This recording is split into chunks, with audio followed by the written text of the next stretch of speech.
I'm in the Jewish quarter. It's the Sunday, October 24, and how do I know that it's the Jewish quarter? Because that is not the Jewish quarter. This is the Jewish quarter. Then how do I know it?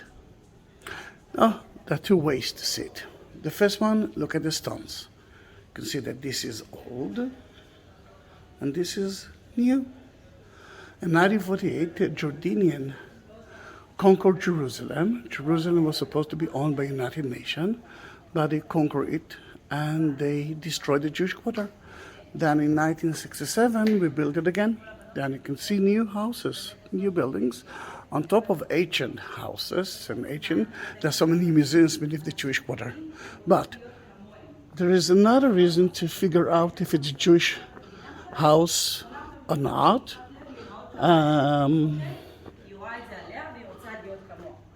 First reason to see it, well, this is not a Jewish house. I want you to look at that part of the doorpost. Remember it. And let's move to a house nearby. And we will ask the same questions. I will ask you to look at the doorpost.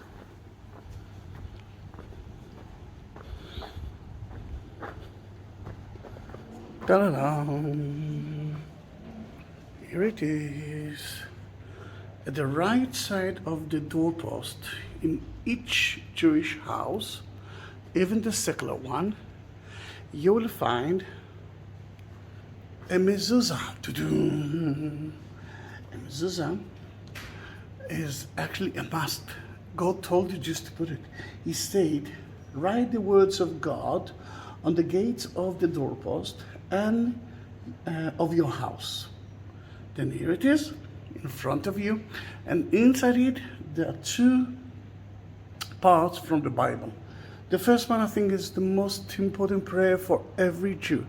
Even a Jew that let's say, been in the Holocaust, survivor, and he didn't know a thing about Judaism, he knew that sentence.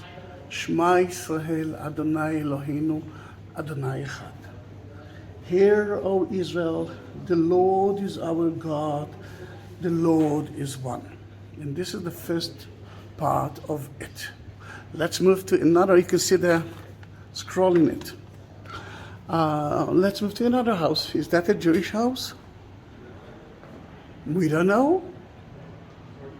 Let's move to another house. Is that a Jewish house? Yes, it is. You can see the mezuzah. And mezuzah, it's another word for doorpost. Because that is mezuzah. God told us to put it here somewhere or here. But according to what we believe, it's always at the right side. The second part of it is another sentence that's wrote by a scribe, and that's about if you will do that and that and that and that, God will give you that and that and that and that and that. If you will be bad, you know what will happen? Another one. Then I do have a mezuzah here that I'm going to bless at King David tomb, and let me, and that's for EJ. Where's my mezuzah? Here it is. This is the house of the mezuzah, and you can see the word Shaddai, which is another word of God, and Jerusalem, the menorah, and the Star of David.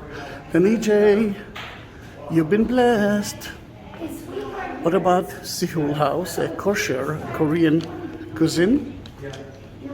I must try it once.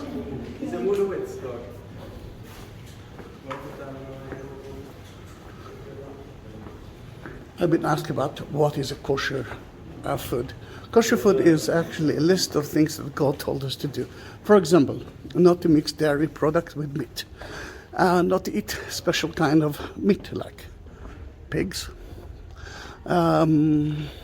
camels, and how to butcher them. Then there's a list of things that you can eat, you cannot eat. For example, you can mix fish with meat or with dairy products, but there are certain fish that you can eat, certain fish that you cannot. One day I will prepare a video dedicated to it. In the Jewish quarter, beside the Israeli flags, you will find other things, like Jewish items. And the most popular one is the kippah, the yarmulke, that every Jew must put on his head. And if you are entering to a Jewish synagogue, even if you're not a Jew, you must wear it.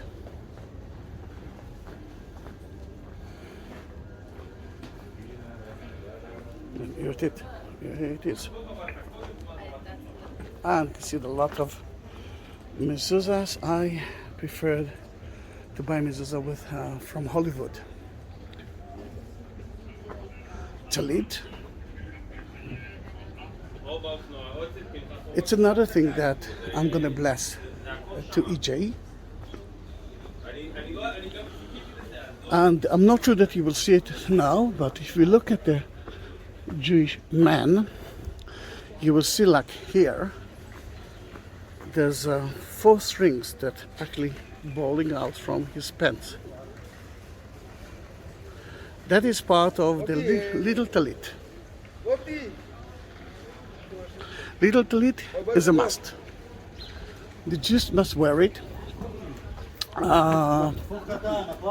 every day and every moment that are awake. If you are awake, you must wear it. Some will put tzitzit, the 4 strings, inside the pants. Some will put it outside the pants. The question is why? And the answer is very simple. God told us to do that because we will ask that question: why we are wearing that tzitzit? And it's like a T-shirt with 4 strings. Is that a Jewish house? You already knows. It doesn't matter how you put it. You can put it like that, put it like that. But in Europe, a lot of the Jews didn't did it straight. They didn't put it straight. They put it just like that. No, this is straight. They didn't use something like that. I will look for something else. But we are living here in the Jewish quarter, entering into the Armenian quarter, and I'm not sure that we will see a lot of mezuzahs. Here it is. You can see that it's not straight. Why not? Because when they did it like that, someone actually made a line here, and it looks like a cross. The idea that he won't look like a cross.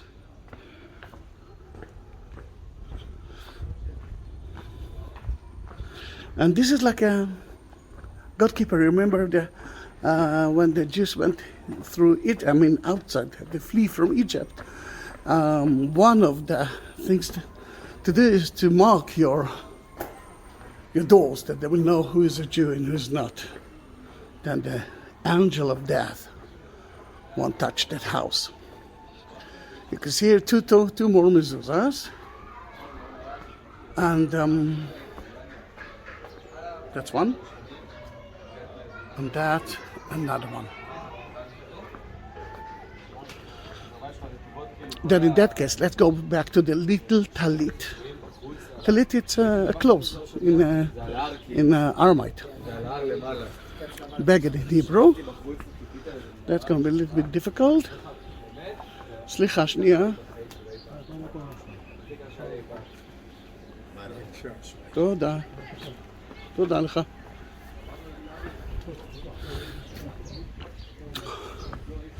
Then we know that the little talit, the one that looks like a t-shirt underneath your shirt, some people are doing it, putting it outside the shirt. Here, look at that Jew, Hasidic. You can see the strings falling out from his pants. This is the little talit. I bought EJ talit that the Jews are usually covering themselves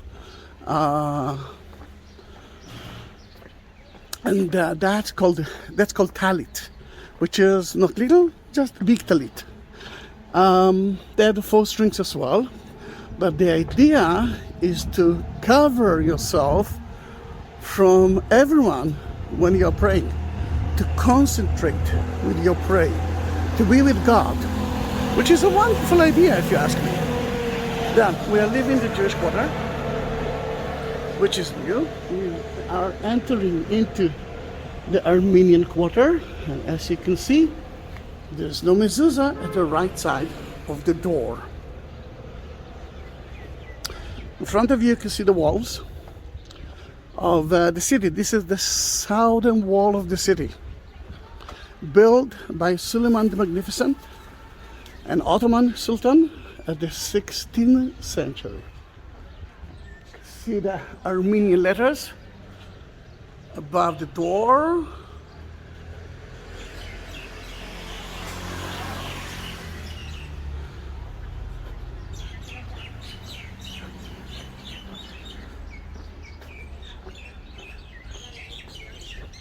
The sun is in my eyes. I hope that it doesn't bother you. The Armenians, they have their own quarter, although they are Christians, mainly because they came to Jerusalem years before Constantine converted the Roman emperor into Christianity. Just ramp walk on the ramparts walk on the walls. Beautiful option. In 1915, 1.5 million of the Armenians were butchered by the Turkish of today, the Ottomans, and some of the survivors reach here and they are living in the Armenian quarter. It's they are in the Armenian quarter. This is part of it, but most of it is covered with a wall. There's a wonderful church to visit there, 12th century church, St. James Church, but because of COVID, it's still closed. And Betty, I know that you want me to light a candle for you there. The minute they will open it, I will do that. And about blessing things, you can see the little talit. Blessing things. If you want me to bless a cross, a talit, mezuzah, or to put notes between the western walls, or even to light a candle, I will do that. I'll look at the little talit of those people. They are heading, as I believe, to King David tomb, and we will follow them.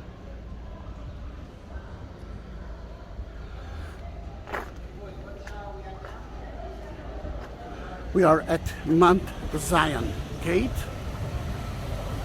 leaving the city, and even there you will find a mezuzah. Shema Yisrael Adonai Eloheinu Adonai Echad. Remember it.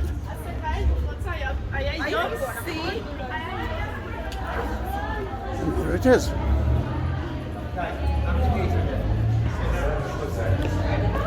The mezuzah is usually, the tradition is to kiss it or to touch it when you are going out or in, something like that. And what our soldiers are doing here, look at that. Are they here to protect us? No, it's Sunday. Sunday, it's the first day of the week. And as that,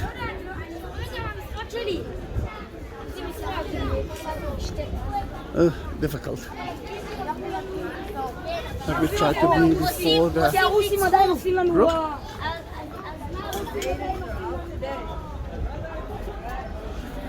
And because it's the first day of the week, before they will go to the army, they will travel around Israel and study, because most of the time The soldiers are starving.